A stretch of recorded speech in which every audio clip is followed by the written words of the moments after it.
you ever been listening to a song and thought to yourself, I wonder what the artist was thinking when they wrote that? Or wonder who that's about? Or what are they trying to say? I mean, a lot of times songs are vague and open to interpretation for a reason, but not the ones that I'm going to talk about today. I'm going to talk about some songs that are about real life people or real life events. So stay tuned.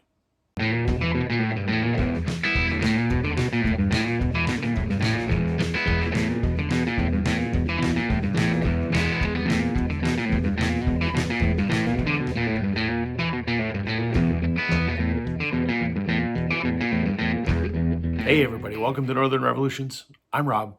Welcome back if you're returning. Welcome if you're new. As I mentioned, I'm going to talk about some songs that are biographical in nature. Off the top, let me apologize. I'm getting over a cold, so if I sound a little hoarse, I'm sorry. Getting my voice back. I feel fine though. I was listening to something the other day, a song that I've known for years, and I know what the story is about. It's a historically based event. And I thought to myself, I think I've probably got a fair amount of songs in my collection that are about actual people or actual events. And people may not necessarily be aware of what they're actually about. So I picked 5 today that I thought might be interesting to talk about. So let's get into it. The first one that popped into mind is from this album here. This is Alan Doyle. That's Alan there. Pretty renowned Canadian musician, one of the frontmen and founders of the now defunct Great Big Sea. This is one of Alan's solo records from 2015 called So Let's Go. I think it's probably his best, to be quite honest. He has a song in here called Laying Down to Perish. And the story behind Laying Down to Perish, and I know this because I've heard Alan tell the story at a concert. It is a story that took place on April 17th, 1917, on Fogo Island in Newfoundland, Canada. I'll throw a map up on the screen, but to say that this is remote would be an understatement. Very remote. What happened was there was a group of 6 men who were, I guess, seal hunters. And they ventured out on the pack ice one day in April to look for some seal. This is pretty far north, so pack ice stretches for miles. Like, we're talking not Arctic Circle, but, pack ice goes for miles.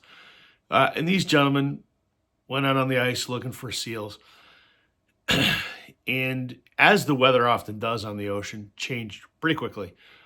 And a fog rolled in to the point that they got disoriented, couldn't tell which way they were going.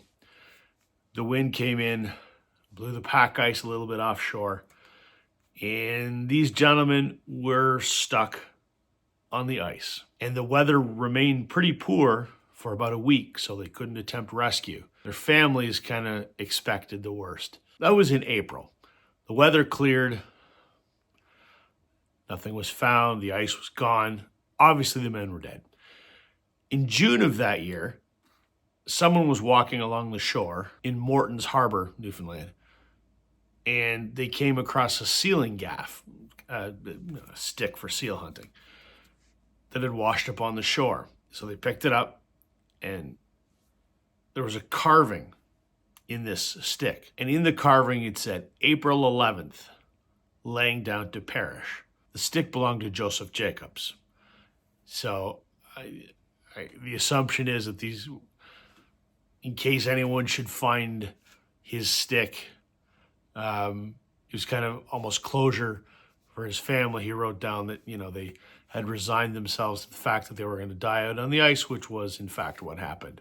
The men that died that day, Joseph, Stephen, and Walter Jacobs, 3 brothers, their friend, Francis Pomeroy, and 2 other brothers, Hubert and William Freak. So when Alan heard about this, Newfoundland tragedy, being sort of the troubadour of Newfoundland, as he is, he wrote a song to kind of commemorate it, and ends up on this album, Laying Down to Perish. Sad story, but that's what it's about. Okay, I mean, probably one of the most famous story songs that I can think of, off of Gordon Lightfoot's Summertime Dream, which came out in late 70s, The Wreck of the Edmund Fitzgerald. So, every Canadian's familiar with this story. They teach it in history class. The SS Edmund Fitzgerald was a Great Lakes ocean freighter, and in fact, the largest Great Lakes ocean freighter. It sank in a storm in November of 1975 in Lake Superior. 29 men lost their lives. Very tragic tale. For 17 years, the Edmund Fitzgerald was an ore carrying ship. It transported ore, iron ore, or taconite from mines in Duluth, Minnesota to the steel mills in Detroit and Toledo. On the afternoon of November the 9th, 1975, the Fitzgerald was leaving Minnesota under the captainship of Edward McSorley and 28 crew, carrying a full load of taconite, headed for Detroit. On that voyage, they were joined by another freighter, the SS Arthur M. Anderson, and they sort of, tag teamed across the Great Lakes on this particular voyage. On the second day of the voyage, the ships got caught up in a massive Great Lakes storm. The Great Lakes are almost inland oceans. They're that large, and they have weather on them as severe as what you will find in the ocean. And they were facing hurricane force winds, 35-foot seas, pretty rough stuff. At 7:10 in the evening, when the Arthur M. Anderson radioed the Fitzgerald, who was several miles ahead of it, just to let them know of another vessel coming up the other way, and asked the Fitzgerald how they were doing. The Fitzgerald responded saying, "We're holding our own, going along like an old shoe." That was the last that was ever heard of the Fitzgerald. There was never a distress call. There was never an SOS. There was nothing. They literally just vanished. And when the Anderson tried to get a hold of them, they couldn't. You couldn't find them on radar. They vanished in a matter of minutes. The Fitzgerald sank on the Canadian side of the lake in 530 feet of water, about 17 miles offshore from Whitefish Bay near Sault Ste. Marie. She was discovered 5 days later by a Navy search plane that was using, I guess, magnetic sonar or something to similar to how they track submarines, finding magnetic anomalies under the surface of the water. That's how they detected the wreck, and they had found that the ship had broken in two. To this day, the cause of the sinking remains unresolved. There's many theories, from a rogue wave to a flooded cargo hold to structural failure, and there's many others, but they've never been able to prove how the ship sank, why it broke into. Nobody knows. The wreck they've dived to the wreck many, many times to no avail. It is the greatest loss of life on the Great Lakes ever. And ever since then, the Mariners Church in Detroit, on the anniversary of the sinking, rings their bell 29 times for the loss of everyone on the Fitzgerald. And then Lightfoot immortalized it in his song. So that's what the wreck of the Edmund Fitzgerald is about. Off 1983's album War by U2, the song Sunday Bloody Sunday. I mean, I think everyone probably knows that this is an actual historical event. It is Bloody Sunday, or the Bogside Massacre, as it's sometimes called. It was an event that occurred on the 30th of January, 1972 in Northern Ireland. There was a protest. 13 men were killed. 26 people were shot by the British Army in response to this protest.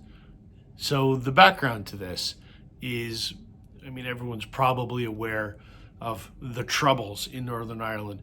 You know, the political and religious tensions between Northern Ireland and who were Catholic in British rule, which was Anglican. A lot of tension, a lot of civil unrest for a number of years. So, in response to the rising levels of civil unrest in Northern Ireland in the early 70s, there was a law imposed. It was an internment law where you could be locked up without trial. Uh, and that happened in 1971. Needless to say, that had not the desired effect. It actually pissed people off even more. So, in January of 72, the Prime Minister of Northern Ireland, Brian Faulkner, I believe was his name, he banned all parades and marches for the rest of that year. The NICRA decided to hold an anti-internment rally on the 30th of January in Derry, and the government decided to, let it happen, but they were trying to essentially steer the parade march away from downtown to prevent, mass unrest and rioting and that sort of thing. Well, it got a little bit out of hand, and a British paratrooper unit that was in charge of keeping these in order ultimately tangled with some protesters. Shots were fired. 29 people were shot. 13 people were killed. Bloody Sunday. So that's what this U2 song is about. They are referencing that, but they're also saying, how long must we sing this song? It's kind of, it's almost in present day saying it's been 10 years. Why are we still dealing with this stuff? But the basis of the song is this Bloody Sunday massacre in Northern Ireland in 1972. Okay, and now another local one. No video would be complete without Blue Rodeo. What can I say? From their album from 1999, The Days in Between, they have a song in here called Truscott. And what that song references is the case of Stephen Truscott. Stephen Truscott, at the age of 14, was convicted and sentenced to death in 1959 for the rape and murder of one of his classmates, Lynn Harper. Truscott had been the last person to see her alive and consequently was found guilty by a court of law. He was scheduled to be hanged because back in the 1950s, we still had capital punishment in Canada. We do not anymore. But the federal cabinet reprieved him and converted it to a sentence of life in prison. For whatever reason, he was paroled in 1969, 10 years later. Why at 14 he was charged as an adult, I don't know. Maybe there wasn't an option to try someone as a child back then, but maybe that's why he was released after 10 years. In 2001, a gentleman by the name of James Lockyer, who was the lead of the Association in the Defense of the Wrongfully Convicted, association that lobbied for people that they felt had been wrongfully convicted. He led an appeal stating that there was evidence that had been ignored in the trial. There was evidence that had been suppressed in the trial. There was evidence that forensically at the time sort of pointed one way, but the forensics weren't what they are now. And so in 2007, Stephen Truscott's conviction was overturned on the basis of new forensic evidence and stuff that hadn't been, presented in trial. He was the youngest person ever to face the death penalty in Canada, but thankfully was not executed. I remember this case vividly. It was all over this national media. There is still a good percentage of people that believe he's guilty. There's a good percentage of people that believe he's not guilty. I don't know enough about the specifics of the actual case to comment one way or the other. When I say this is local, this is very local. In the 2000s, when his appeal was being heard and was granted. Stephen Truscott lived in the same city that I live. I don't know if he still does. And for a very long time, I saw him every week. I used to take my 90-year-old grandmother grocery shopping on a Friday afternoon, just to help her out because she was 90 years old. So I'd take grandma to the grocery store and we'd both go in and we'd go our separate ways. She'd get hers and I'd get mine. We'd meet at the checkout and I'd take grandma home. And without fail, every single Friday, I'd be in the grocery store. I'd be going one way down the aisle. And Stephen Truscott would be going the other way down the aisle. I knew who he was, nodded, just being polite.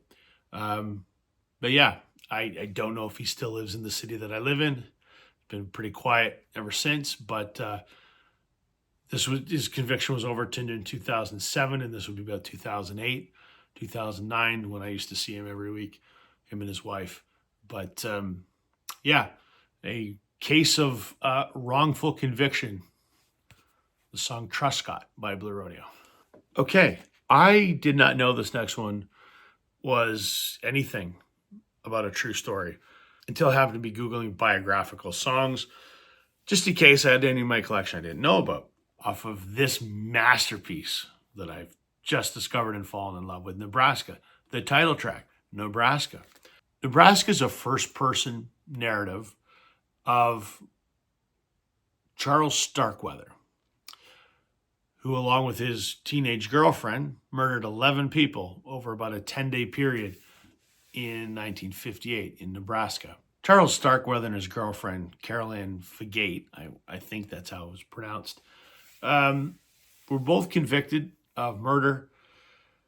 Starkweather was executed 17 months after the events of the killing spree. His girlfriend served 17 years in prison, and she was released in 1976. He was electrocuted in the chair, which was the last execution in Nebraska until 1994. So Starkweather's first killing was in November 30th of 1957. He murdered a gentleman named Robert Culvert, who ran a service station in Lincoln.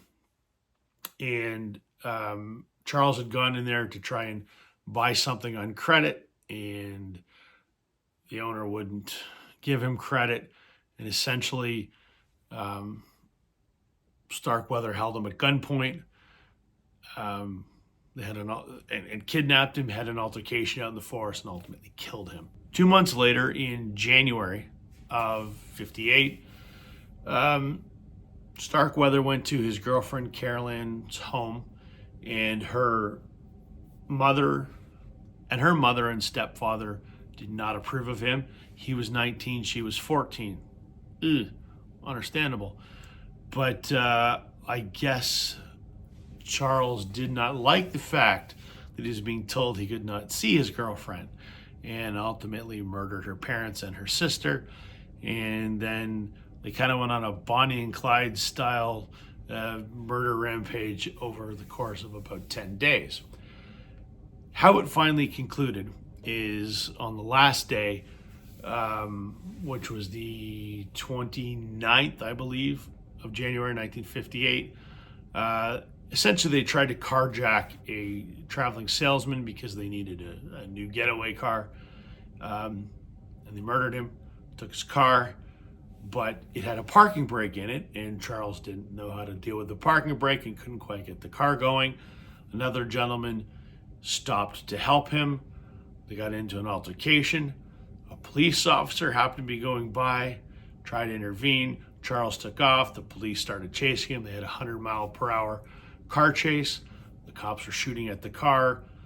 A bullet went through some glass. A piece of glass got Charles in the neck, and he was bleeding so bad he thought he was bleeding to death, so he stopped the car, and he was arrested, convicted, and was executed the following year. Crazy story.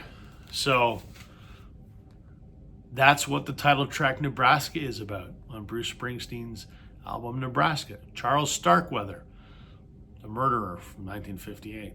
There you go, folks. Hopefully that's interesting, or not. I don't know.